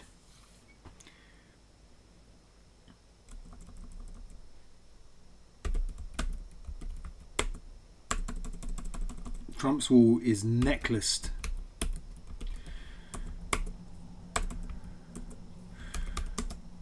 I will make that noun a verb autocorrect. Like Trump's wall, it's weird. It's kind of like it's still not properly completed. It's never going to be completed. And people have beaten Trump's wall with ladders. Anyway, it's a new invention. Rain rolls in from the Baltic region, finds a soft stretch of sand at the edge of a country with big ideas about itself. The sea is just a messenger, as blameless as airspace, where KGB goons complain about airline food and wait for the command from on high, which just happens to be down below.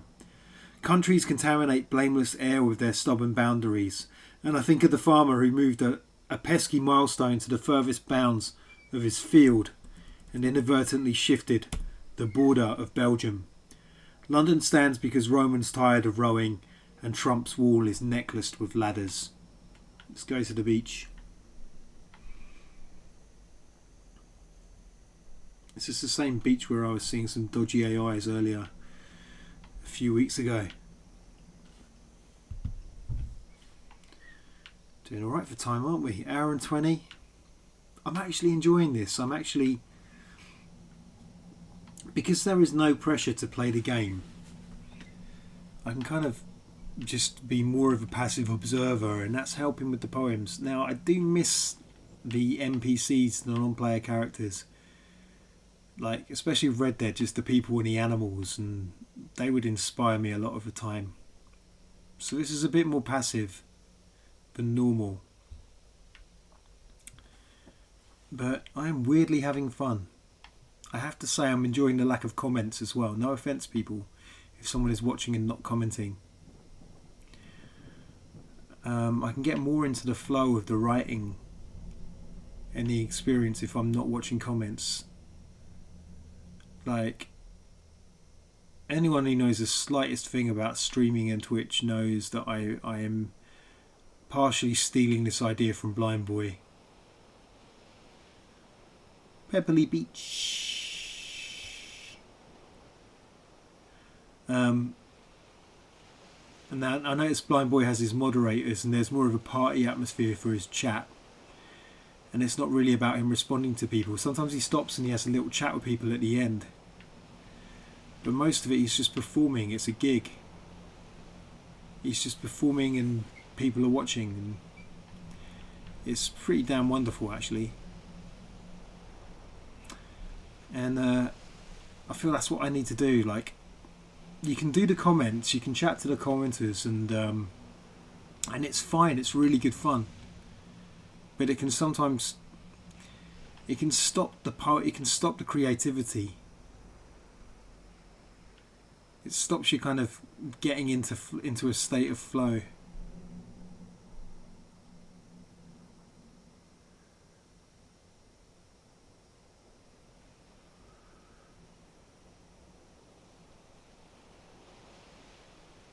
I do miss the sea.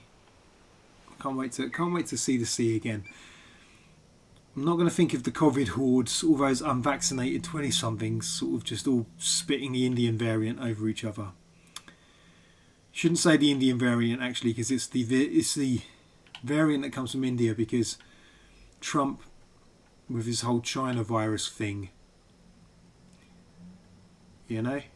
was we shouldn't really name variants as if they're the property of a country.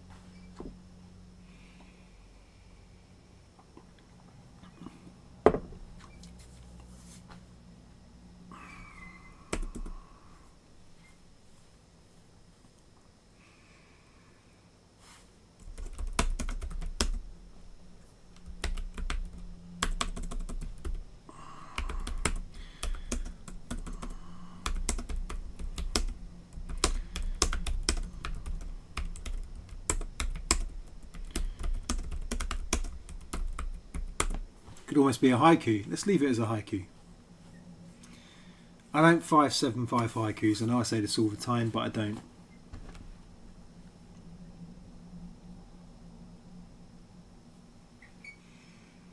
Penis.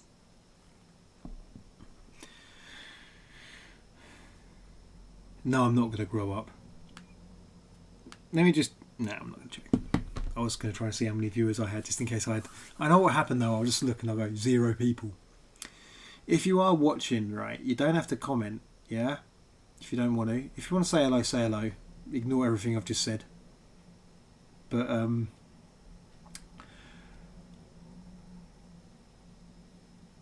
if you want to do me one little favour, if you are watching, hit the thumbs up at some point. Right now, later on your way out, whenever, if you can hit the little thumbs up, you'll do me a little favour. It might get me 2 more views for the video after this. Don't you think it looks like... yeah, I think I'm onto something in that poem. It looks like the lighthouse is reeling in the clouds. It's turning round and it's causing this world to be a kind of clockwork. I hope someone's on drugs out there watching me, because I'm sure that would have helped you. Maybe. Okay. I want to write something else about this lighthouse. This magical lighthouse.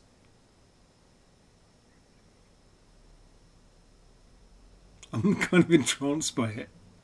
Quite happy just to watch it.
It's all going a bit W.S. Graham.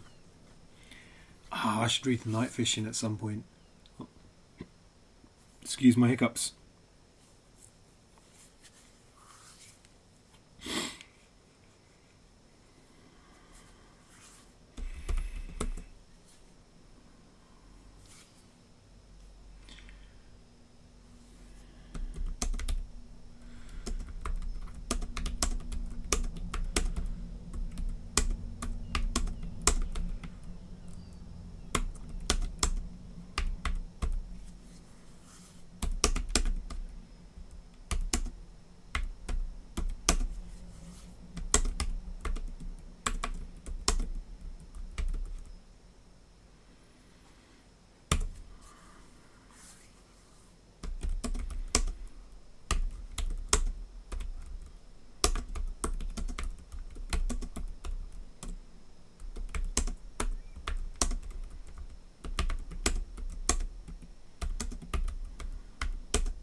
It's all the same poem, right? I know it's a line.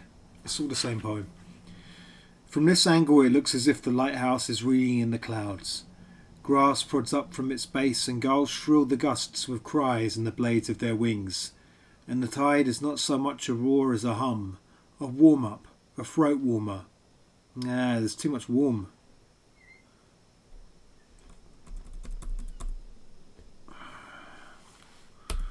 That's not a good word, but I can't think of anything else. A warm-up, a throat loosener. And the nature poet will often look for portents of a vengeful Earth Mother when there is an almost blasphemous calm, a stillness that this all springs from. Don't know what's going on there. I will try not to forget it this time.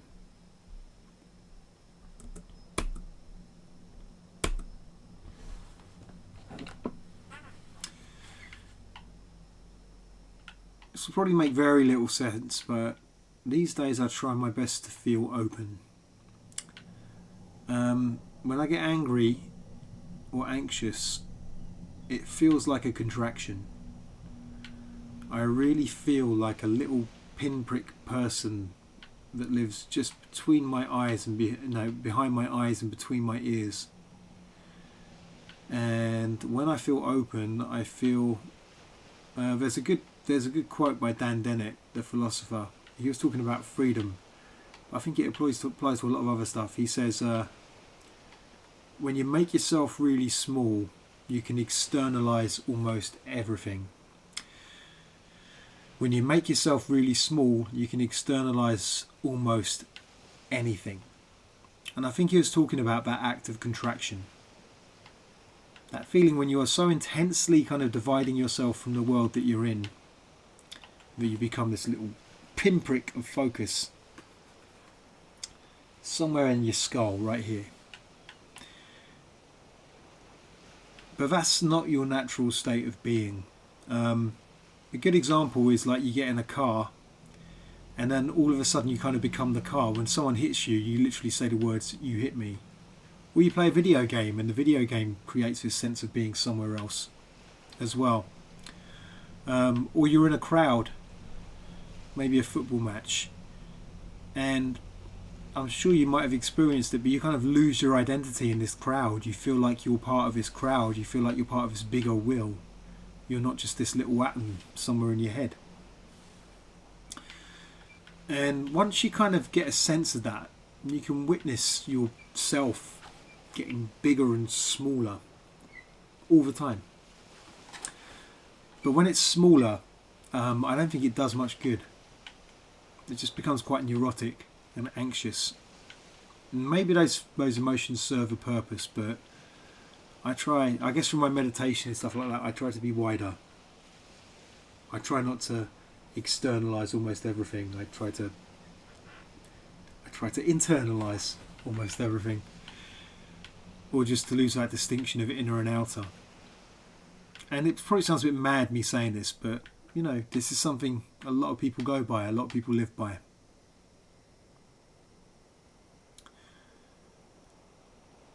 So I've been trying to contract less and be more open.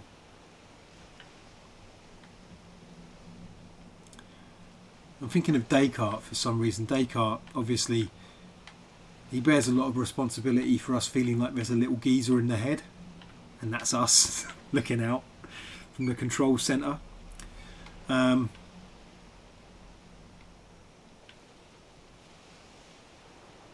so part of what Descartes, you probably know the cogito ergo sum, I think therefore I am. Not sure about this sea foam here. I know I'm not meant to be inspecting it, but yeah, the cogito was something he thought about when he used to sit in an oven. He used to sit, obviously it wasn't on, he would sit in a dark oven in pitch darkness, because it was the darkest thing in his house, I'm guessing, this big oven, and he would sit in it and he'd try and locate the self. And ultimately, when thoughts were occurring, that's when he had his aha moment. I think, therefore I am. Can I get to these rocks? That's lovely. That's cool. If I go to out of bounds, I'll end up back in the bloody car, so I have to be careful here. So he said, I think, therefore I am. Now, he didn't think about what he was when he wasn't thinking. And I think a lot of it comes down to that oven. Ultimately, what happened is he did this act of splitting and this act of shrinking, of contraction, and he found the ultimate contraction within the oven, so he could have a sense of being this little inside his head. And actually, he thought that obviously he thought that the soul and the body were separate, but he was the dualist. And he thought the soul, the mind, and the body, mind and matter, were two different things. But the place where he felt that mind and matter sort of came together was the pineal gland. And I don't know what it is. It's like this little meaty bean in your brain. I'm not sure what it actually does. But he thought that was like the radio transmitter. Obviously, it's sort of sniffling again. He thought it was like a radio transmitter, or obviously there were no radio transmitters then, but you get my drift. He thought that was where the signal came through. And I understand it, because when he was in that oven, he was probably thinking, I feel really small. I feel when I really, really follow this, and it keeps on going and it keeps on going. And he thought he was locating the self, but he was just contracting. And ultimately, what are you locating the self with? If this little thing in your head is you, and you've looked for it and you found it there, what has found it? Where is this you? Where is this awareness that found it?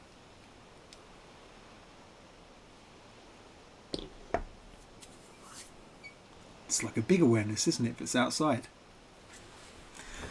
This is stuff a lot of people do in meditation. They look for the self, and then they normally don't find it, or sometimes they find that sense of contraction inside their head. But what's looking at that contraction? Where's that? Where is that awareness? I like not having chat. I wouldn't be talking deep like this if I had the chat. I'd be you see this? Because the chat isn't there, I'm able to just, I don't know, I'm able to finally not be stupid, and just to kind of, just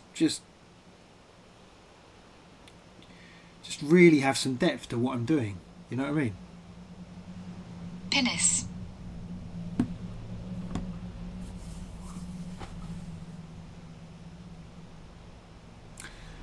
Let's write about the pineal gland, shall we? Zoom in to this galaxy. Oh, I'm going there. Oh, the cheap poetry zoom in effect. Still.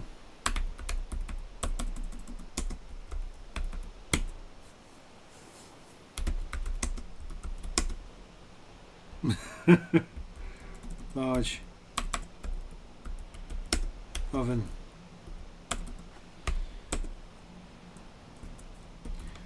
Which holds a living skull.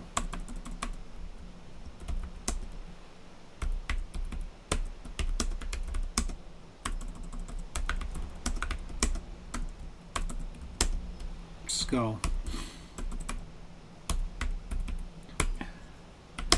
A little meaty bead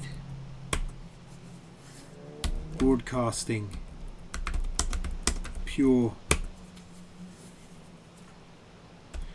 incorruptible soul.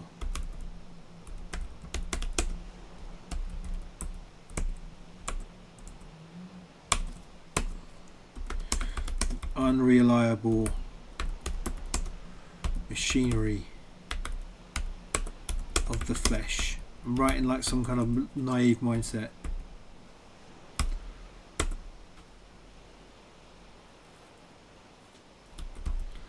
Somewhere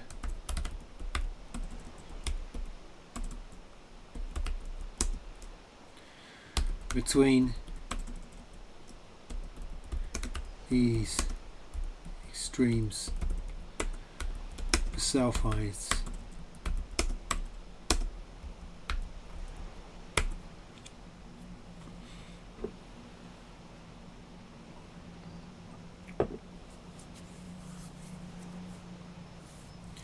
Shrinking and ballooning. The kind of tide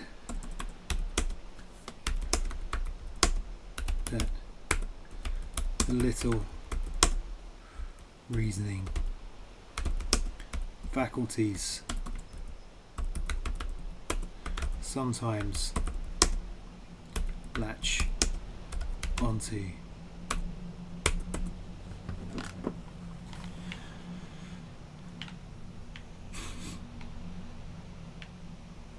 We're riding again.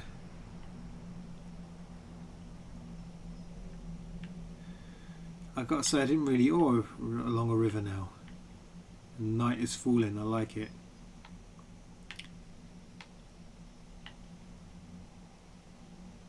Ooh. Oh look, there's even little... It would be amazing if they had bats. I bet... Are there bats in Red Dead 2?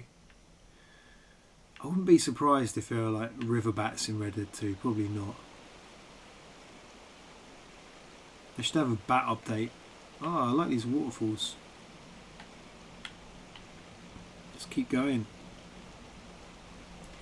Let's find the source of the river. Oh, I've been here before. I started here, didn't I?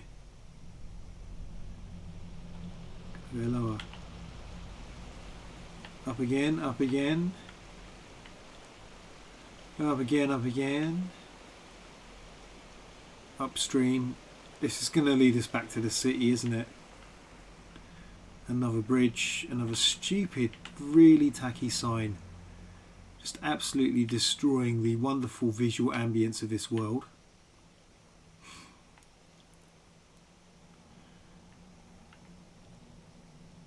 God, I love this drone mode. It's very hypnotic. I think I'm just hypnotising myself. Whoa.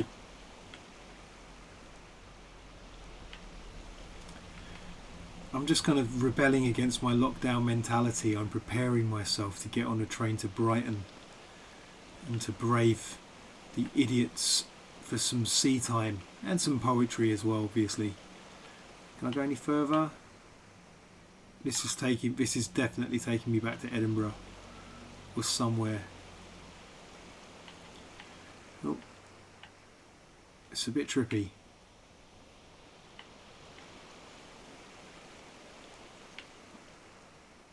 Back under the bridge. Go away. Stupid signs. Is the sun coming up already? Was that even night? Did night even happen, or is this just sunset? Some lovely noises. Okay, back along the river.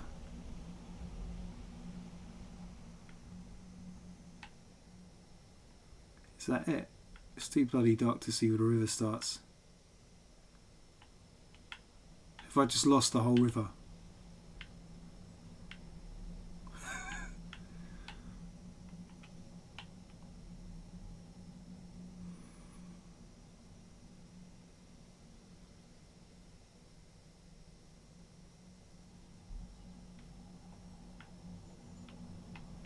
There's some barns in this game and they kind of house cars. I think this might be one of them. I've no idea where I am.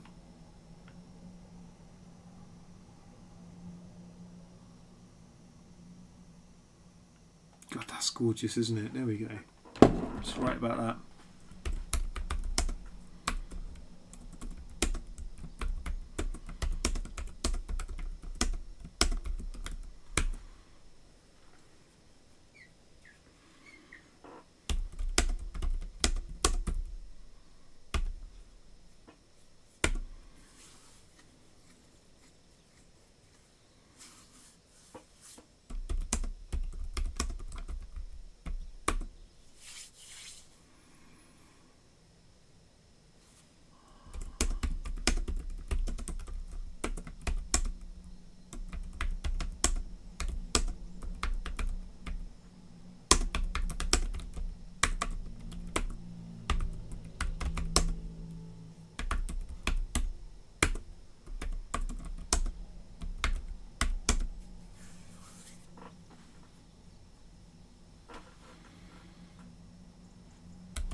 There's a cockerel there. Do you hear that?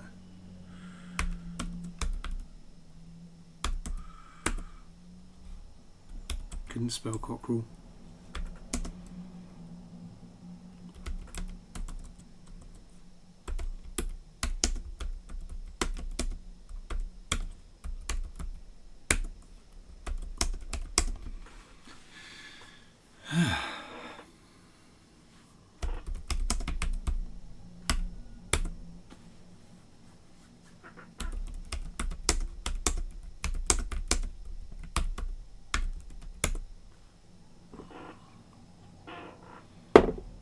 So it's going silly.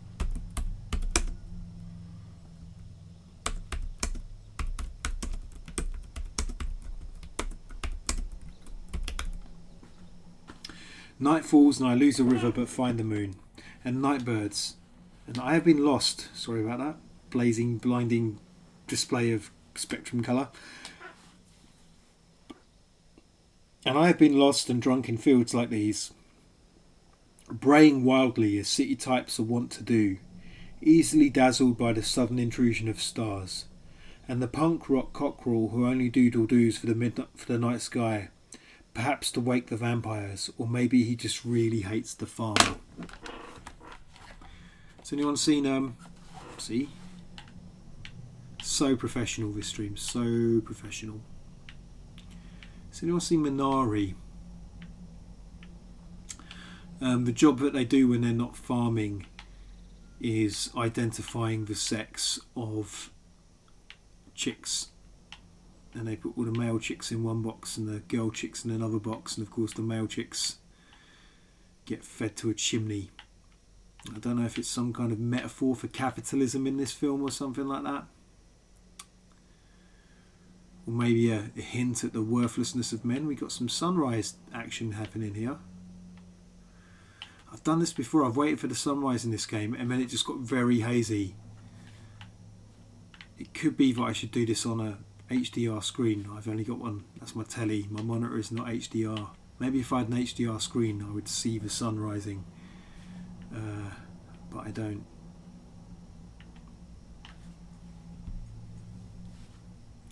I've got 15 minutes left. I've really enjoyed this stream. I've just written a lot of poetry. It's all been about the poetry, isn't it? The game's taken a back seat. The game's just supplied the ambience, the background. And the poetry has flowed. I have no idea if it's been any good. Back at the sea again. But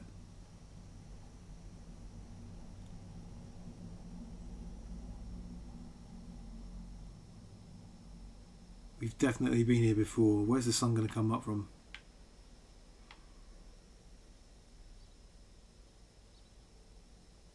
I love it. Games should do this more often. You know, games should give a space for people just to not feel like they have to do task after task after task. Drone mode in Forza Horizon. I thought Forza Horizon wasn't going to be a good open world because it's a car open world and it lacks that kind of exploratory depth that other open world games have, but you know, it's actually I quite like it. Penis.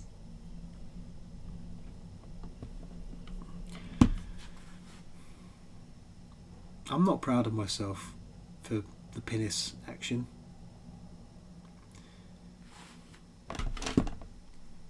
Penis.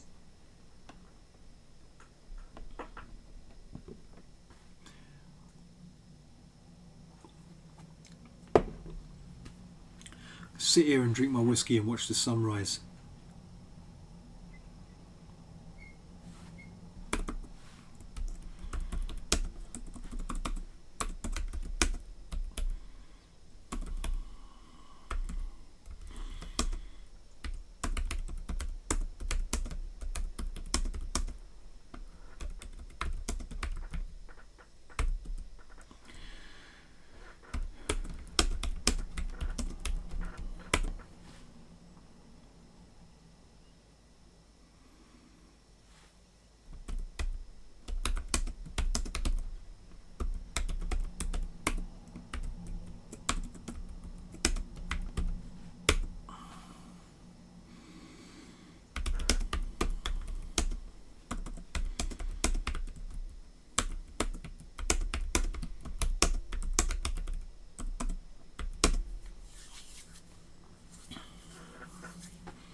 back of the throat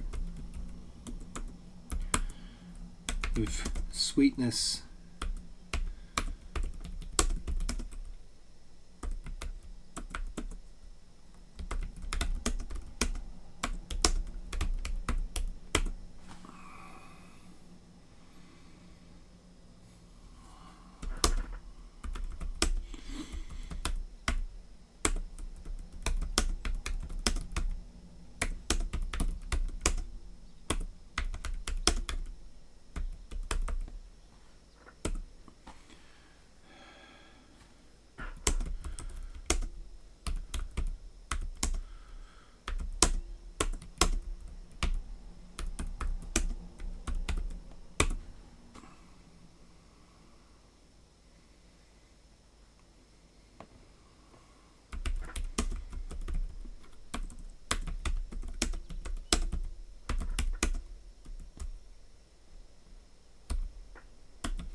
The delicious guilt to still be sipping whiskey as the sun rises, albeit an invisible HDR sun. The bloom of heat at the back of the throat with sweetness and peat coating the tongue. A good whiskey feels like a moment unto itself, a short murmur of a familiar tune that doesn't so much excite but lulls. Is the sun visible yet? This poem ain't finished, but looking for the sun. At some point I'm going to actually spend money on a less creaky chair. Probably just an IKEA one, which I hear is absolutely fine, rather than one of these stupid bloody gamer chairs. I think the sun's over there. You see what I mean? It's like, I've got a feeling if I had HDR enabled and I had an HDR monitor, it would be visible. It wouldn't be this bloom, there would be a distinctive sun shape because of the different colours, but, you know, anyway.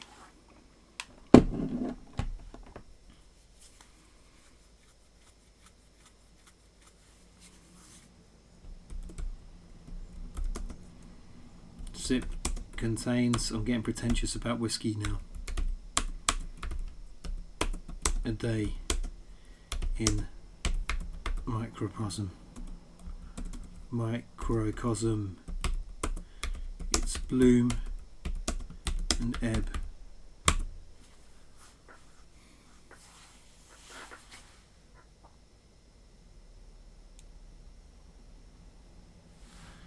Its colouring of breath.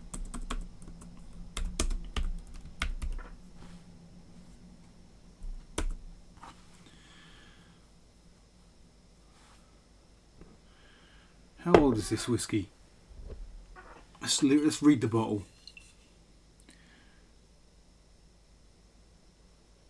Shall I read the label? Tenjaku is the Japanese characters of a skylark, hibari, and the much-loving herald of spring. Got a spring whiskey here. Like the clear, exquisite song of a small bird, it features an agreeably pure, mellow flavour. I was exaggerating about the peat. It's not a very peaty whiskey. Overlooking Mount Fuji, surrounded by... They're going for it here. They're really trying to get that gaijin customer excited here. Overlooking Mount Fuji, of course, surrounded by nature's riches, carefully selected whiskies and pure natural spring water are expertly blended to create this distinctive whiskey. I like how they mention Mount Fuji, but don't commit. They don't commit, do they? They don't kind of say we're brewed within grains from Mount Fuji, or brewed near Mount Fuji, or with spring waters from Mount Fuji. They kind of hint at it, but it's actually, they don't commit. Overlooking Mount Fuji, surrounded by nature's riches. It's like, that's it, that's the full stop, that's the whole sentence. It doesn't tell you what's overlooking Mount Fuji or what's surrounded. Oh, it's a small bird. It's poetry. The bird is overlooking Mount Fuji. The bird that has nothing to do with how this was manufactured. pouring a bit more anyway.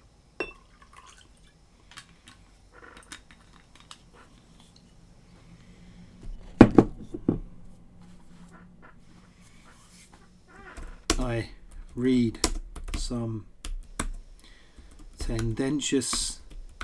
I don't even remember what tendentious means.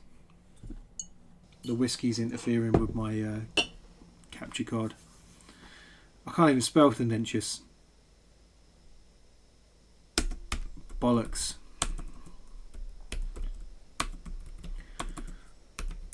About skylarks and Mount Fuji. We got time to capitalise.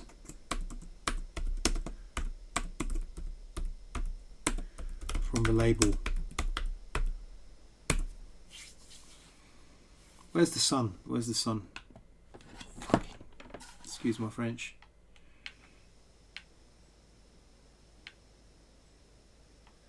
It's there, isn't it? But you can't.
The delicious guilt to still be sipping whiskey as the sun rises, albeit an invisible HDR sun.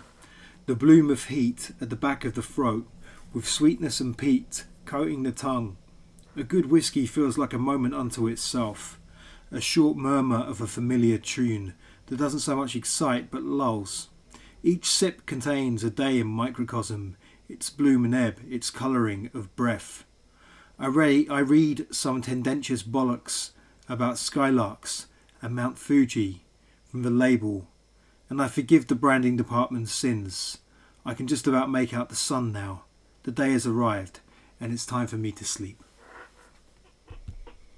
Not far off. 3 minutes, ladies and gentlemen. I think I'm just going to make this a straight 2 hours. That was really good fun.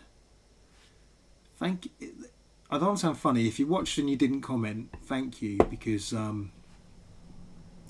wouldn't want to be distracted by it. You know, I felt like I got immersed today. That was really good. Maybe it's just because I've been feeling better up here and here and everywhere, and that's flowed into this. I don't know, but I really enjoyed this one. I feel like the gods aligned. If nobody watched, it doesn't matter. It's going to be a good video, I think. 2 minutes. Nothing really to say. I don't think I'm going to write any more poems.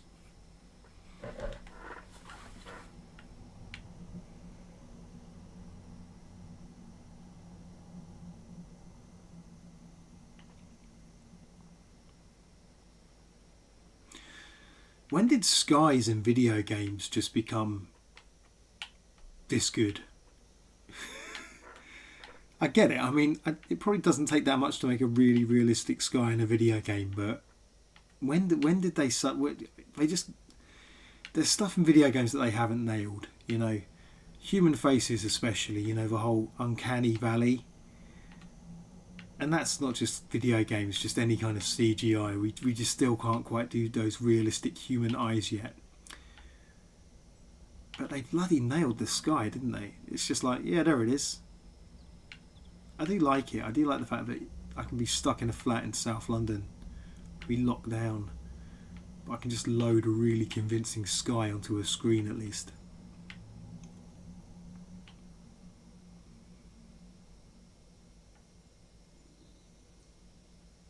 some fir trees. A really weird looking forest. That's not right, is it? That's a weird needly forest. Well, normally at least this would be the bit where I would like to chat to people actually. the last bit of the broadcast. I was here before, wasn't I? You know what? Let's say bye bye to the drone. Back to James Bond. It actually looks a bit like the one from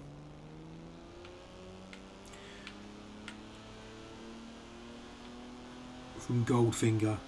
I know it's the car, but I'm just saying the scenery as well. There's a nice sort of drive through the mountains, isn't there, that Bond has in Goldfinger at some point, with the sister of a lady who is painted gold trying to kill him, and then she gets killed too, which is very Fleming-esque. There's my boy dressed up as Father Christmas. Just turning the sound down. Okay, well, back to the old. I wonder if the sheep are nearby. Just running, James Bond running into sheep. James Bond got bought, didn't it? MGM got bought. I think Eon still hold the kind of license to make Bond films, but MGM got bought by Amazon, so Amazon kind of holds a stake in it now. Another thing to be spoken of another time. Anyway, look, I was just gonna. Fancy an adventure? There might be an abandoned classic involved somewhere, but you know, any excuse will do. An abandoned classic car. I'm just gonna leave it here. Check out the light effect, eh? Looks good. Okay, I'm out. I feel like I've quite naturally run out of steam actually, so that's good.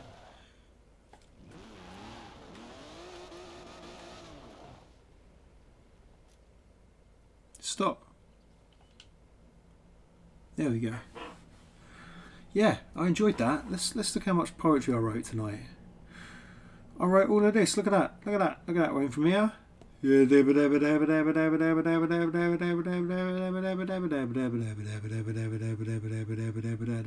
we go. Those can serve as the end credits.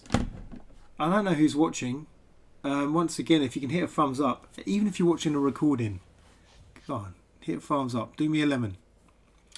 But I'm going to go now because it's 10 o'clock. It's just a good old 2-hour stream. I have stuff to do as well. I need to send some emails. So thank you if you did watch. That's all I'm saying. If you've been part, if you're watching this later, because there's people that watch these streams later on. They don't watch all of them, but they watch like a good chunk. So if you're one of those, I nearly said weird people. If you're one of those people that comes in and watches, you know, after the fact, say thank you to you as well. If you want to hit that little thumbs up, what are you going to do? Get recommended me and whoever the algorithm says is like me?